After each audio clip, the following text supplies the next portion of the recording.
happens with human beings is every thought has a frequency. Every thought produces a chemical.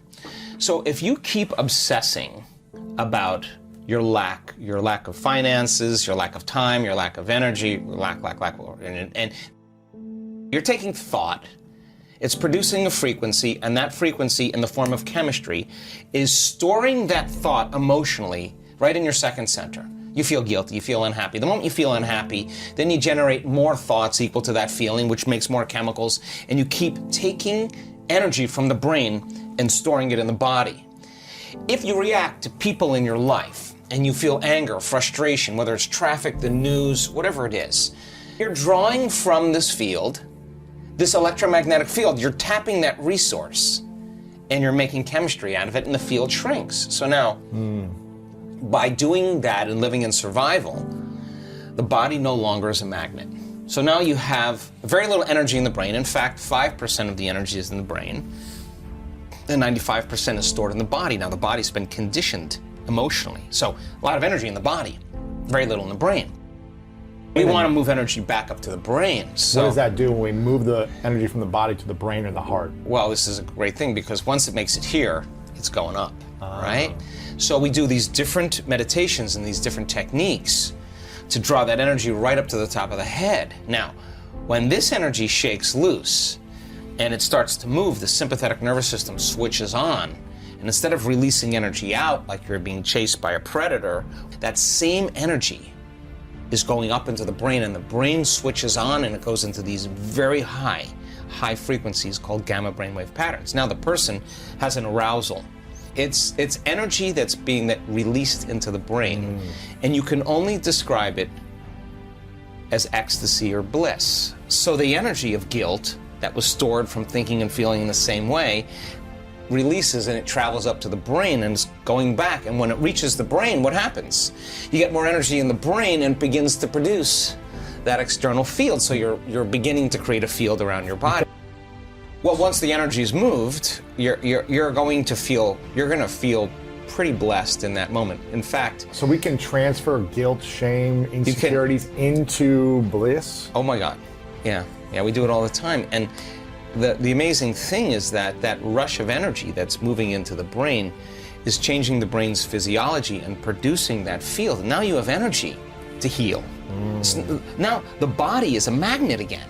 And it's as the energy moves up the spinal cord and it starts passing through those spinal nerves, and there's a lot of dynamics going on the body, that energy that was once stored in that one of those energy centers that's released is energy to heal, energy to create a new future. You're replenishing your field, and now the body becomes more of a magnet instead of an inert piece of metal with no charge, right? So the person then who's reacting to whatever person or circumstance in their life, the stronger the emotion that they feel towards politics, towards the traffic, towards their girlfriend, social towards their media, ex, whatever, the more they're paying attention to it. But where you place your attention is where you place your energy. What you're doing is you're tying up your vital life force.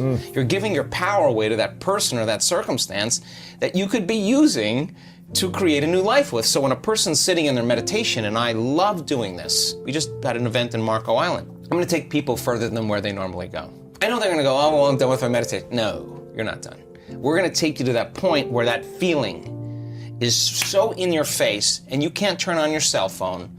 You can't get up and walk away because 1,000 people are not getting up and walking away and you're part of the community. You're sitting in the fire and you have one of two choices. You can let that brain run on programs and hardwired patterns, and the arousal will drive your brain further out of balance, or you'll practice the formula. And as you lower the volume to that emotion, you're going to take your attention off that person or problem. Guess what? Here comes energy back to you. You're taking your power back.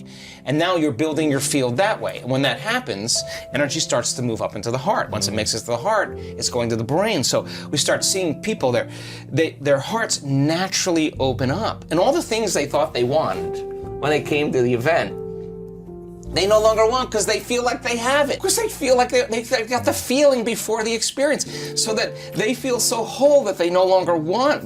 And they're not looking for their future anymore. You only look for it when you feel lack.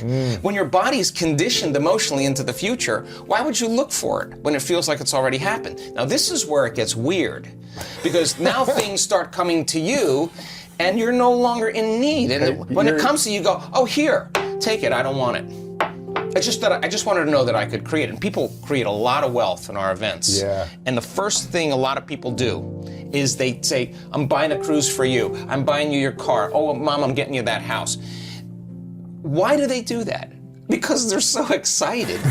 They feel so amazing, and they're thinking, I could do this again. Why would a person in lack wouldn't give? A person who's abundant would give, because they know how to create. So now the game changes. It's no longer about the self. And you're doing it because that you know that you can create it. So then maintaining that state, when you're in love. Yes. When you're in love. In love. No, you're not looking for it. You're not looking for it. You would be in lack. When you're in love, there's nothing to do. You're in love. You're the magnet. You are it. And so you are love. Yeah, so the events that come into your life would not only be just a reflection of a relationship with someone that you wanted to be intimate with. You would have meaningful, loving relationships that would enhance that feeling. And when it didn't, you would say, ooh, you know what? I don't know. I don't know if this is right for me. You would trust that because you worked really hard to nurture this, to protect it, to grow it, to trust it again, to open up, right? It takes a lot to do this. But we see men in our work. I was on them this week. I never let up on those guys. Big, macho guys. You want to know what courage is? Let's go. Let's open that heart.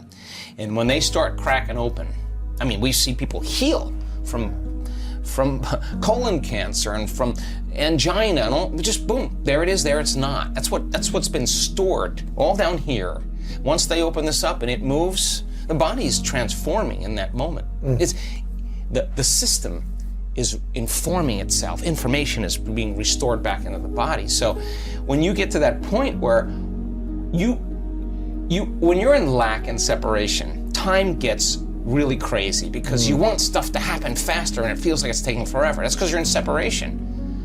When you're in love and you're connected, you don't want the moment to end. I mean, I had 3 guys over for dinner last night, all these academics. I cooked a meal and a half for these guys, took out great wine. Why?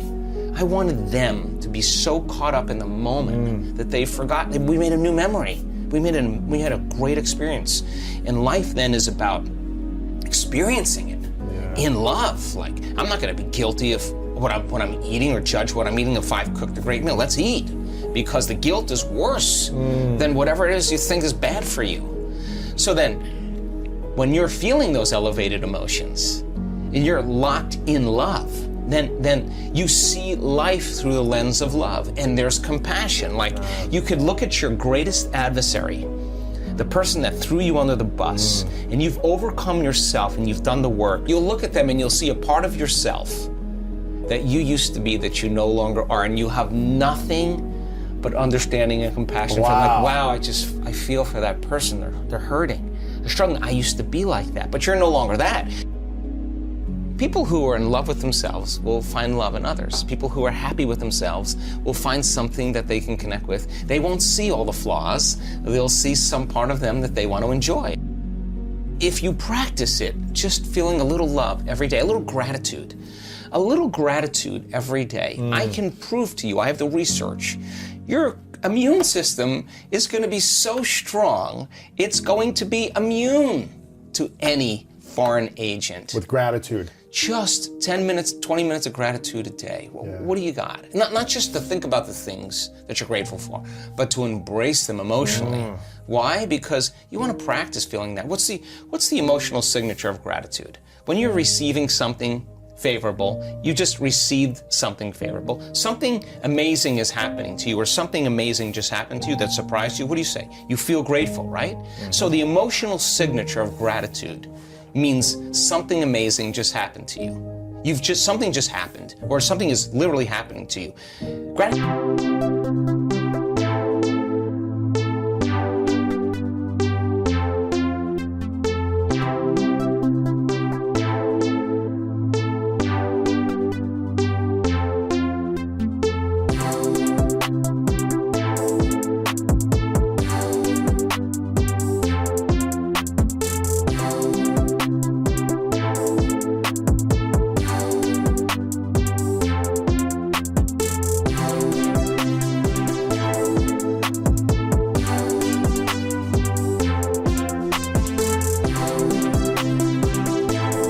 is the ultimate state of receivership. Yeah. So if you finish your meditation in gratitude before the event occurs, your body, as the unconscious mind, is believing it's already happened to you. Receiving, and you're yes. in the state of receiving. So, and what do you got to lose except your immune system? The worst thing that could happen to you is you'll heal. It's the worst thing that could happen to you. Yes.